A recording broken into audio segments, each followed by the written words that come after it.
Hello friends, today we will talk about Samuel Johnson, who was a neoclassical literary critic and his work Preface on Shakespeare.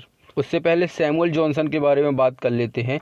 Samuel Johnson was an English writer who made a lasting contribution to English literature as a poet, playwright, essayist, moralist, literary critic, biographer, editor and a lexicographer. He was a multitasking English writer. He was born on 18 September 1709. He was son of a bookseller and from his childhood he has created an interest of reading various writers. एक बार वो बचपन में बहुत ज़्यादा बीमार हो गए और जब वो रिकवर कर रहे थे तो उनकी आई साइट में बहुत ज़्यादा इफ़ेक्ट पड़ा और लाइफ टाइम के लिए उन्हें लो आई साइट और पार्टली डीफनेस की प्रॉब्लम रही. बाद में उन्हें चिकन पॉक्स हो गया जिसके कारण उनके चेहरे पे स्कार्स थे.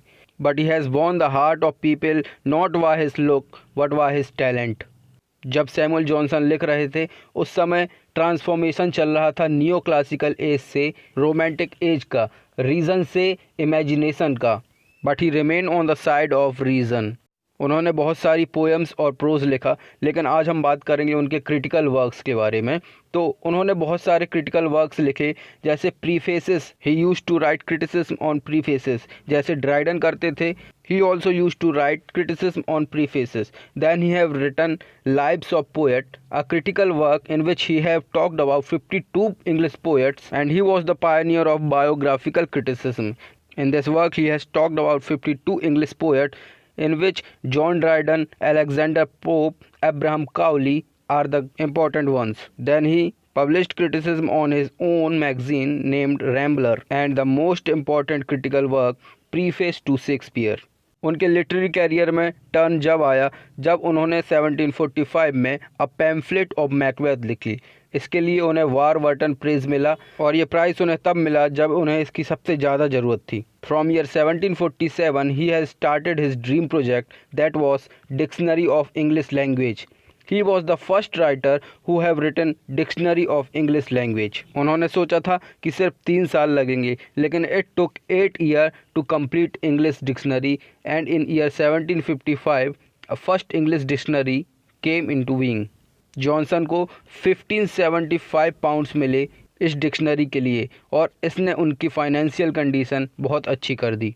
Then in year 1765 he has published the edition of William Shakespeare works. It was 2-volume work and he have written a preface to William Shakespeare. Samuel Johnson के पहले बहुत सारे लोगों ने एडिशन ऑफ शेक्सपियर लिखे थे, जैसे Alexander Pope edition 1725, Lewis Theobald's edition 1734, sir Thomas Hanmer's edition 1744, Warburton's edition 1747. लेकिन इनका एडिशन सबसे यूनिक, सबसे डिफरेंट था because he try to maintain the originality of Shakespeare works. अब हम बात करते हैं इनकी critical work preface to Shakespeare की. He was the pioneer of practical criticism. Practical criticism क्या होता है? जब हम किसी इंडिविजुअल के वर्क के बारे में मेरिट्स एंड डीमेरिट्स के बारे में बात करते हैं तो ये होता है प्रैक्टिकल क्रिटिसिज्म. तो ये प्रैक्टिकल क्रिटिसिज्म ही था प्रीफेस टू शेक्सपियर, बिकॉज इसमें जॉनसन ने शेक्सपियर के प्लेस के बारे में बात की है. He analyzes the work of Shakespeare multidimensionally from different angles. As a neoclassic critic, he has maintained the balance between blame and praise of Shakespeare. पहले वो शेक्सपियर के वर्क्स की मेरिट बताते हैं कि क्या अच्छाई थी शेक्सपियर के वर्क्स में. तो पहला वो कहते हैं ही was the most original writer of England. उन्होंने कभी किसी को इमिटेट नहीं किया. He brought the original material, he brought the original style of writing. फिर जॉनसन शेक्सपियर को होमर से कंपेयर करते हैं. वो कहते हैं जैसे होमर इन्वेंटिव थे, नए नए इन्वेंशन करते थे, वैसे ही विलियम शेक्सपियर ने बहुत सारे इन्वेंशन लिटरेचर में किए हैं. Third, Johnson says that although Shakespeare have broken 3 unities, but he have followed the unity of action, which is most important. And he says यदि unities तोड़ने से वैरायटी आती है, यदि वर्क अच्छा होता है तो उन्हें कोई ऐतराज़ नहीं। हम अगर ऑडियंस को बताएंगे कि ये सीन लंदन में था, next scene is in Paris, तो उन्हें समझने में कोई ज़्यादा दिक्कत नहीं होगी। So Johnson said, although the Shakespeare had broken all unity, he was the most original playwright up to this time. Then Johnson said, the Shakespeare have mastered the blank verse. Then Johnson says that Shakespeare have invented a new genre which is known as tragicomedy. Before Shakespeare, nobody have written tragedy plus comedy. They have written individually the comedy and the tragedy. Johnson says it happened in real life. Tears and laughs walk side by side. हमें हंसी भी आती है, हमें दुख भी होता है, और यही जीवन है. And that's why Shakespeare is nature's poet and he shows mirror to manner and to life. उनके सभी कैरेक्टर्स, चाहे वो रोमन्स हों, डेन्स हों, किंग्स हों, they represent general human passions and principle common to all humans. अब Johnson उनके demerits के बारे में बात करते हैं. वो कहते हैं, Shakespeare have not followed poetic justice, that is, virtue is rewarded and evil is punished. कभी कभी उनके प्लेस में ऐसा होता था कि एविल को रिवार्ड मिल जाता था और किसी अच्छे इंसान के साथ बुरा हो जाता था. ऐसा नहीं होना चाहिए. हमेशा एविल को पनिश होना चाहिए और वर्च्यू शुड बी रिवार्डेड.